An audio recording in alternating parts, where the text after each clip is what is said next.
salam sejahtera bagi kita semua. Perkenalkan, nama saya Dian Rahadian. Saya merupakan dosen tetap pada Fakultas Hukum Universitas Cendrawasih Jayapura, khususnya dengan program kekhususan pada bidang hukum pidana. Pada kesempatan ini saya akan menjelaskan mengenai mata kuliah yang saya ampu, yaitu mata kuliah hukum pidana.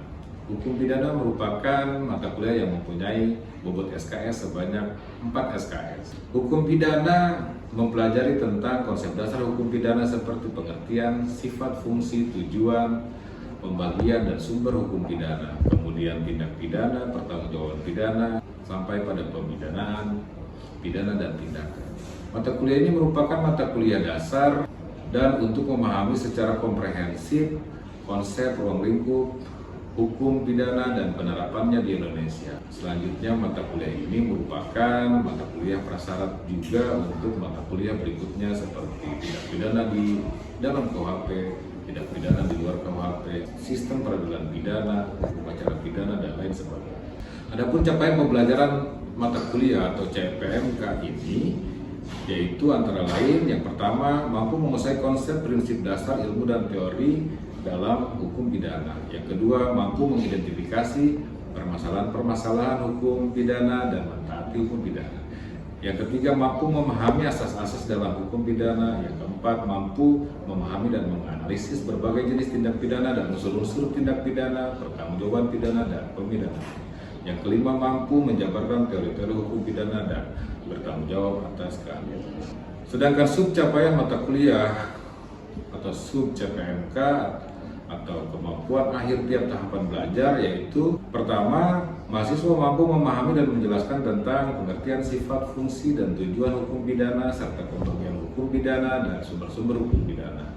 Yang kedua, mahasiswa mampu menjelaskan dan menguraikan mengenai sejarah dan perkembangan hukum pidana di Indonesia.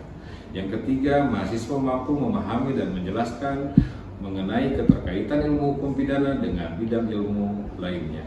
Yang keempat, mahasiswa mampu memahami dan menjelaskan tentang ruang lingkup berlakunya hukum pidana atau dasar berlakunya hukum pidana menurut waktu dan tempat. Yang kelima, mahasiswa mampu memahami dan menjelaskan tindak pidana. Yang keenam, mahasiswa mampu memahami dan menjelaskan sifat melawan hukum. Yang ketujuh, mahasiswa mampu memahami dan menjelaskan mengenai hubungan kausalitas. Yang kedelapan, mahasiswa mampu memahami dan menjelaskan tentang pertanggungjawaban pidana. Yang kesembilan, mahasiswa mampu memahami dan menguraikan tentang percobaan, penyertaan, gabungan atau perbarengan, residif, persiapan, permufakatan jahat. Yang ke-10, mahasiswa mampu dan menjelaskan tentang pemidanaan, pidana, dan tindakan. Yang 11, mahasiswa mampu memahami dan menjelaskan alasan penghapus pidana, hapusnya kewenangan menuntut pidana, dan hapusnya menjalankan pidana. Yang ke-12, mahasiswa mampu memahami dan menjelaskan tentang hukum pidana dan perkembangan sosial di Indonesia. Adapun materi pembelajarannya terdiri dari yang pertama pengantar hukum pidana, yang kedua sejarah dan perkembangan hukum pidana, yang ketiga keterkaitan ilmu hukum pidana dengan bidang ilmu lain, yang keempat ruang berlakunya hukum pidana, dasar berlakunya hukum pidana menurut waktu dan dasar berlakunya hukum pidana menurut tempat. Yang kelima tindak pidana, yang keenam sifat melawan hukum, yang ketujuh hubungan kausalitas, yang kedelapan pertanggungjawaban pidana, kesembilan percobaan, penyertaan, gabungan atau perbarengan, residif, persiapan, dan permufakatan jahat. Yang ke-10, pemidanaan, pidana, dan tindakan. Yang ke-11, alasan penghapusan pidana, hapusnya kewenangan menuntut dan melaksanakan pidana. Dan yang terakhir, yang ke-12, hukum pidana dan perkembangan sosial di Indonesia. Ada hukum pidana, hubungan hukum pidana dan perkembangan sosial, kriminalisasi dan dekriminalisasi, penalisasi dan dekriminalisasi, dan lain sebagainya. Adapun metode pembelajaran yang digunakan pada pembelajaran mata kuliah ini, yang pertama kuliah interaktif melalui ceramah dan disertai diskusi tanya jawab. Dan yang kedua small case group discussion. Sedangkan komponen penilaian pada mata kuliah ini antara lain kehadiran sebanyak 10%, tugas individu 15%, tugas kelompok 20%, ujian tengah semester 25%, dan ujian akhir semester 30%. Baiklah, pada kesempatan ini juga saya akan melakukan perkuliahan pada pertemuan kelima yang membahas materi mengenai tindak pidana. Berikut video pembelajaran di kelas. Assalamualaikum warahmatullahi wabarakatuh. Shalom. Selamat pagi. Masih sehat-sehat ya? Oke. Ya, kita berjumpa kembali dan kali ini kita sudah memasuki pertemuan kelima. Nah, jadi sesuai rencana pembelajaran kita yang telah kita ketahui sama-sama di awal perkuliahan, pembelajaran kelima ini atau pertemuan kelima ini membahas tentang tindak pidana. Ya, nah, jadi tindak pidana ini capaian pembelajaran yang akan dicapai yaitu mahasiswa atau kalian mampu kalian mampu memahami dan menjelaskan tindak pidana, kemudian unsur-unsur tindak pidana, kemudian subjek hukum tindak pidana dan juga jenis-jenis tindak pidana. Nah, istilah tindak pidana bermula daripada bahasa Belanda, yaitu dari kata strafbaar. Nah, strafbaar ini diterjemahkan ke dalam bahasa Indonesia dengan berbagai macam. Ada yang menerjemahkannya dengan kata lain yaitu tindak pidana, kemudian ada yang menerjemahkan menjadi perbuatan pidana, kemudian delik maupun peristiwa pidana. Jadi ada berbagai istilah yang memang terjemahan dari strafbaar.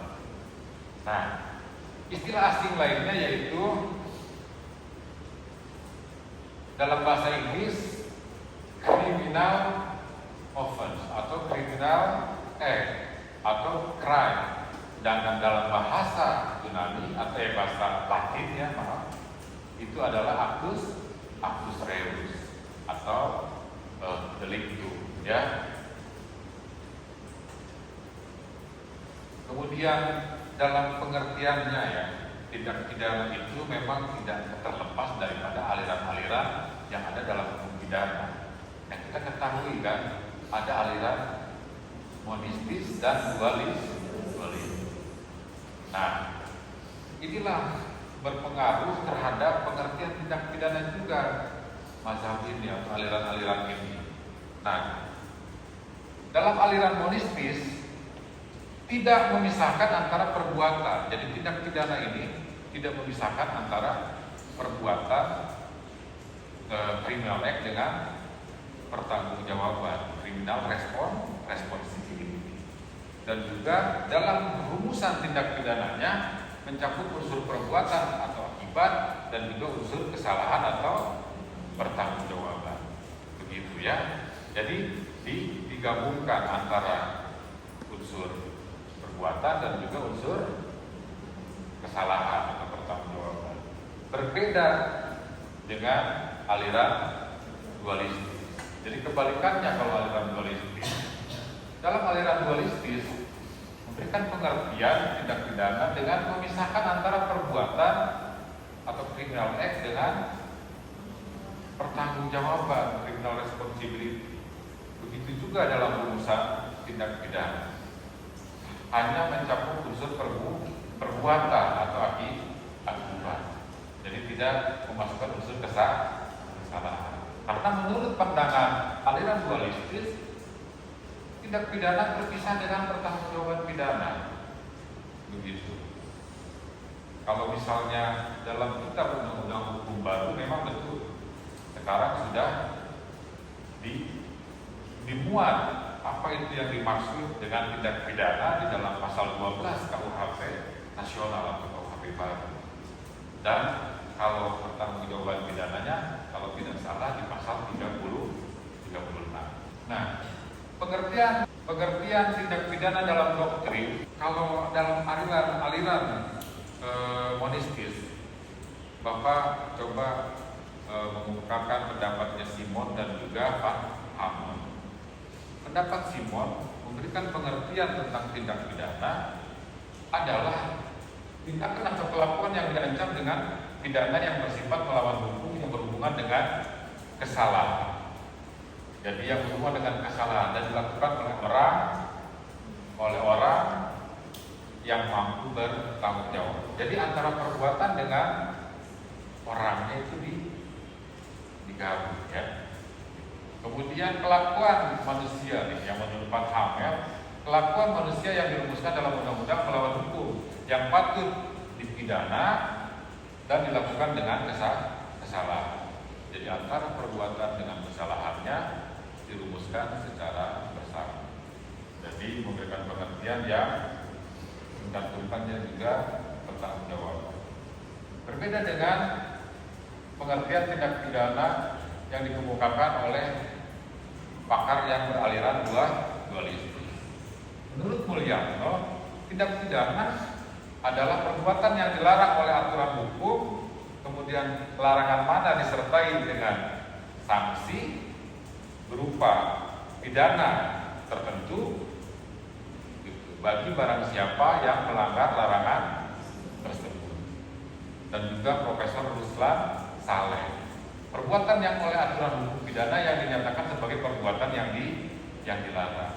Jadi tidak ada menyebutkan di sini kesalahan. Mereka hanya menyebutkan perbuatan-perbuatan yang dilarang saja, diancam sanksi pidana. Gitu. Jadi memisahkan antara perbuatan pidana dengan pertanggungjawaban pidana. Nah, jadi landasan yuridis atau sumber dasar penentuan tindak pidana ya dalam KUHP itu tidak mencantumkan pengertian tindak pidana dalam KUHP lama. Jadi tidak ada tuh pengertian tentang tindak pidana, yang ada hanya sebagai landasan berlakunya saja atau landasan yuridisnya saja. Jadi kapan suatu perbuatan dinyatakan sebagai tindak pidana, tidak memberikan pengertian yuridis atau batasan yuridis. Nah, jadi kapan suatu tindak pidana, suatu perbuatan dianggap tindak pidana? Lihat pasal 1 KUHP. Kembali lagi, apa itu asas yang terkandungnya? Apa? Legalitas, kan begitu. Jadi kapan ya? Setelah perbuatan itu diatur oleh undang-undang terlebih dahulu. Kalau belum diatur, tidak dianggap sebagai tindak pidana. Nah, tetapi dalam KUHP baru disebutkan pengertian yuridisnya, yaitu tercantum dalam pasal 12. Begitu. Jadi tindak pidana merupakan perbuatan yang oleh peraturan perundang-undangan diancam dengan sanksi pidana dan atau tindakan. Ayat 2-nya, untuk dinyatakan sebagai tindak pidana suatu perbuatan yang diancam dengan sanksi pidana dan atau tindakan oleh peraturan perundang-undangan harus bersifat melawan hukum atau bertentangan dengan hukum yang hidup dalam masyarakat. Nah, kalau bertentangan dengan hukum yang hidup dalam masyarakat itu berkaitan dengan pasal 2 KUHP baru. Nah, pasal 3-nya, ayat 3-nya, setiap tindak pidana selalu bersifat hukum. Ingat, setiap tindak pidana selalu bersifat hukum kecuali ada alasan benar. Nah, kemudian alasan pembenar dalam KUHP baru dimuat di dalam pasal 31, 32, 33, 34 dan 35 KUHP. Mengatur tentang alasan pembenar karena melaksanakan undang-undang kalau pasal 31-nya, kemudian 32-nya melaksanakan perintah jabatan, 3-nya karena keadaan darurat, kemudian 34-nya nudbir ya, pembelaan terpaksa, dan terakhir karena memang ketiadaan sifat melawan hukumnya. Nah, berikut ya, kita masuk pada unsur-unsur tindak pidana. Unsur-unsur tindak pidana, saya mengutip pendapatnya Van Gemelen. Dalam unsur tindak pidana ada yang namanya bestandel, dibagi dua dia, bestandel dan elemen. Jadi bestandel dan elemen. Jadi kalau bestandel ini di dalam rumusan atau dalam bagiannya itu dimuat secara tertulis dalam rumusan tindak pidana. dan dimuat dalam surat dakwaan untuk penuntutan. Semua syarat yang dimuat dalam putusan delik merupakan bagian-bagian yang sebanyak itu pula apabila dipenuhi membuat tingkah laku menjadi tindakan melawan hukum.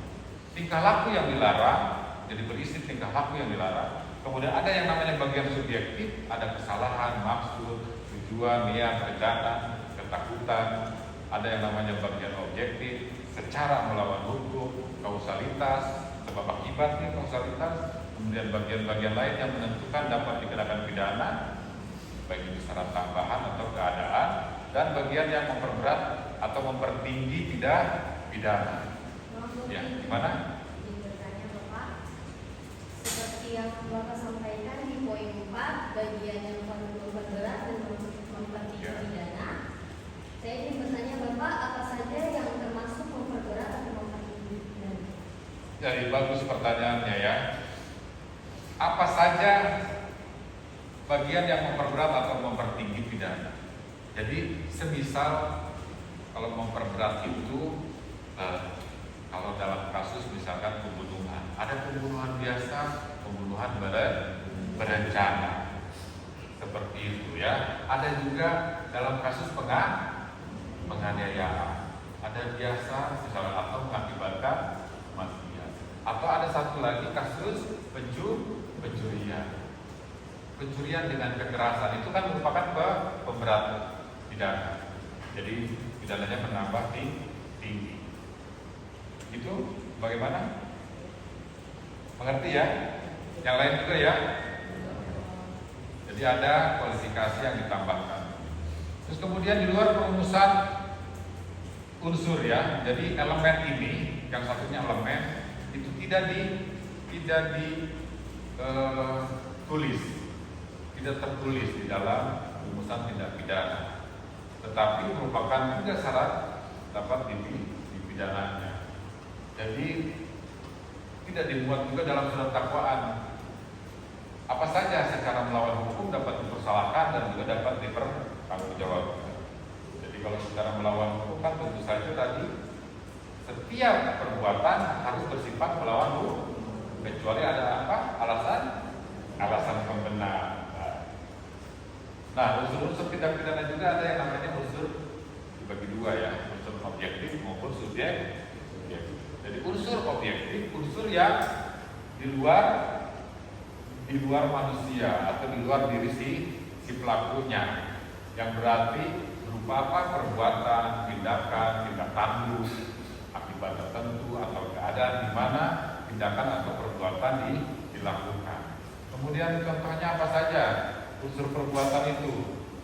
Misalnya mengambil barang, itu kalau mencuri, pemalsu pemalsuan surat kan, menggunakan surat palsu, mencemarkan nama lingkungan, kemudian memanjang dan lain sebagainya. Unsur akibat, hilangnya nyawa itu akibat, luka, ya kan, luka berat, kemudian rusaknya suatu barang, terbakarnya satu rumah dan lainnya.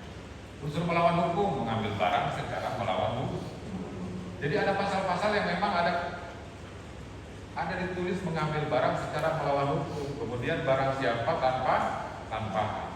Tapi ada pasal yang memang tidak mencantumkan secara melawan hukum secara jelas dalam rumusannya.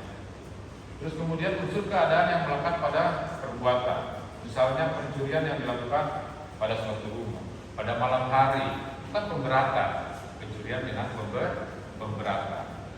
Pencurian pada waktu bencana, kemudian penghinaan terhadap pegawai negeri dan lain sebagainya. Nah, berikutnya unsur subjektif, unsur yang melekat pada diri si pelaku atau yang berhubungan dengan diri si pelaku, termasuk keadaan-keadaan si pelaku. Contohnya berupa kualitas si pelaku, misalnya seorang ibu, seorang nakoda, seorang pegawai negeri, itu kualitas pelakunya. Terus kemudian dengan sengaja, unsur dengan sengaja atau offset, kemudian unsur dengan maksud atau ornamen, unsur dengan keapaan itu culpa, jadi kelalaian ya kalau culpa. Unsur dengan rencana terlebih dahulu berarti tadi pembunuhan dengan berencana kan begitu. Terus dan unsur takut diketahui melahirkan anak, atau unsur takut diketahui dalam hal ini seperti apa sih? Contohnya takut diketahui melahirkan anak, akhirnya apa? Si ibu melakukan abortus dan lain-lain. Oke, contohnya pasal 458 ayat 1 KUHP nih.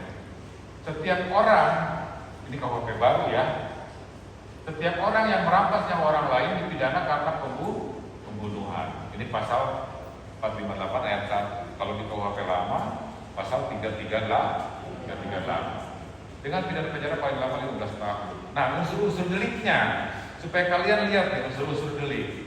Unsur setiap orang, unsur subjektif, unsur merampas,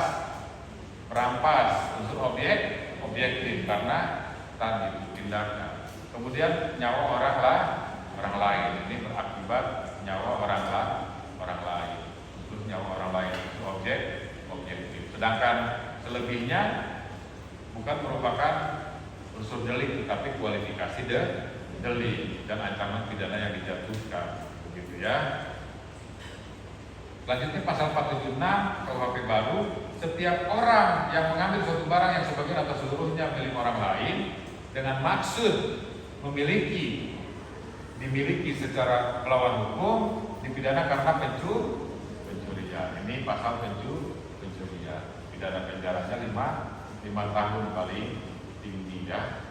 Kemudian atau pidana denda paling banyak kategori 5. Nah, unsur-unsur deliknya kalau kita lihat dari pasal ini, rumusan pasal ini ada unsur setiap orang, unsur mengambil, unsur barang sebagian atau seluruhnya milik orang lain, unsur maksud untuk dimiliki dan unsur melawan hukum. Nah, dari yang tadi juga pasal pembunuhan maupun pasal pencurian ini merupakan delik yang bersifat kumulatif. Jadi harus semua unsur terpenuhi baru dapat dikenakan pidana. Kalau misalkan salah satunya saja tidak dapat dipidana. Ini unsur yang bersifat kumulatif. Kemudian ada unsur juga yang bersifat alternatif. Namun demikian ada satu kisah ya, atau contoh misalkan ada satu peristiwa kebakaran yang mana penghuninya keluar, dia ditinggalkan di rumah oleh penghuninya. Jadi penghuninya lagi pergi, kemudian rumahnya kebakaran dan kemudian tetangga-tetangganya kan pada sibuk kan untuk memadamkan api. Dan ternyata barang di dalam rumahnya juga banyak dan ingin membantu untuk mengeluarkan barang-barang tersebut agar supaya apa? Tidak terbakar. Akhirnya apa? Tetangga-tetangga melakukan apa? Mendobrak pintu, memecahkan jendela, kemudian mengambil barang, tapi dengan maksud untuk diamankan. Nah, kira-kira menurut saudara, apakah itu masuk kepada ini mengambil barang nih, semua nih tetangga, itu masuk pencurian atau tidak? Tidak. Karena tidak memenuhi unsur untuk memiliki. Jadi dia tidak punya niat untuk memiliki baik sebagian maupun seluruhnya. Yang niatnya kan maksudnya hanya mengamankan saja. Jadi mengamankan agar tidak ikut hangus terbakar. Nah, oke. Bagus ya. Jadi selanjutnya unsur-unsur delik yang bersifat alternatif. Ini beda. Jadi memilih. Ini ada alternatif. Jadi tidak selalu semuanya harus terpenuhi. Jadi seperti pasal 492 tentang penipuan. Nah, penipuannya itu dilakukan dengan cara memakai nama palsu atau kedudukan palsu, tipu muslihat atau rangkaian kebohongan, menggerakkan orang supaya menyerahkan suatu barang, memberikan utang, membuat pengakuan utang dan lain sebagainya itu cukup salah satunya saja. Kalau salah satunya terpenuhi berarti terpenuhi karena pasalnya bersifat alternatif. Oke, subjek hukum tindak pidana. Subjek hukumnya tindak pidana. Kalau tadi itu barang siapa, segala macam. Ada yang tahu apa saja subjek hukum? Subjek hukum tindak pidana? Orang dan korporasi. orang dan korporasi. Nah, ini kan ada perluasan ilmu ya, perkembangan ilmu, sehingga korporasi sekarang menjadi subjek hukum.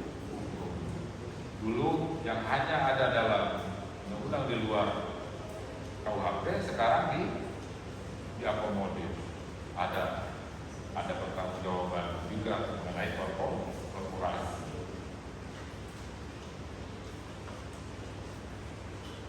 Nah, ini ya, orang atau korporasi, jadi korporasi itu juga telah diatur dalam pasal 45 sampai 50 dan pasal 118 sampai 124 KUHP Baru. Selama ini kan selalu dibuat, ya kan? Tindak pidana tertentu saja tuh di luar KUHP yang mengatur korporasi, tapi sudah diakomodir di dalam KUHP baru. Tindak pidana umum pun atau tindak pidana di dalam KUHP pun juga ada beberapa yang sudah memang korporasi merupakan subjek hukum, sudah diakui ya. Nah, selanjutnya jenis-jenis tindak pidana. Jenis-jenis tindak pidana ada banyak sekali. Bapak coba rangkum sebanyak 12 jenis. Yang pertama, kejahatan dan pelanggaran, delik formil dan material, delik komisionis, perkomisioner, komisar.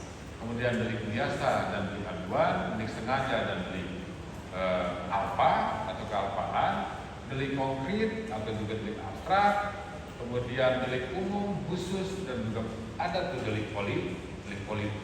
Kemudian delik berdiri sendiri, delik lanjutan, delik merugikan dan menimbulkan keadaan bahaya. Jadi merugikan ada juga menimbulkan keadaan bahaya.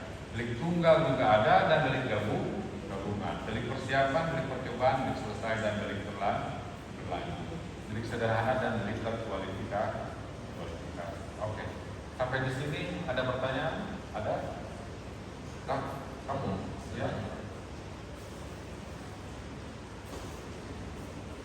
Jadi maksud saya menurut Bapak, gimana kita dapat mengetahui atau menemukan rumusan delik yang terdiri dari Dimanakah kita menemukan yang tadi ya, unsur-unsur delik atau rumusan delik?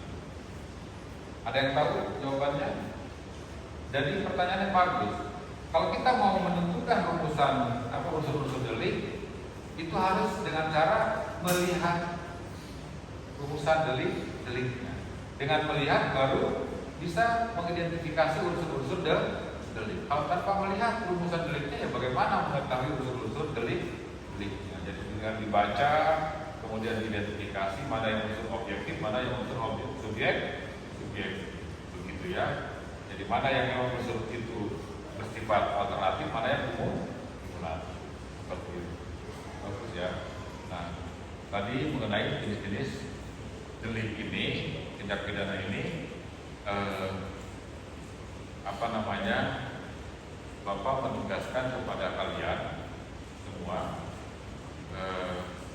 mencari penjelasan daripada ke-12 jenis tindak pidana ini dengan disertai contohnya.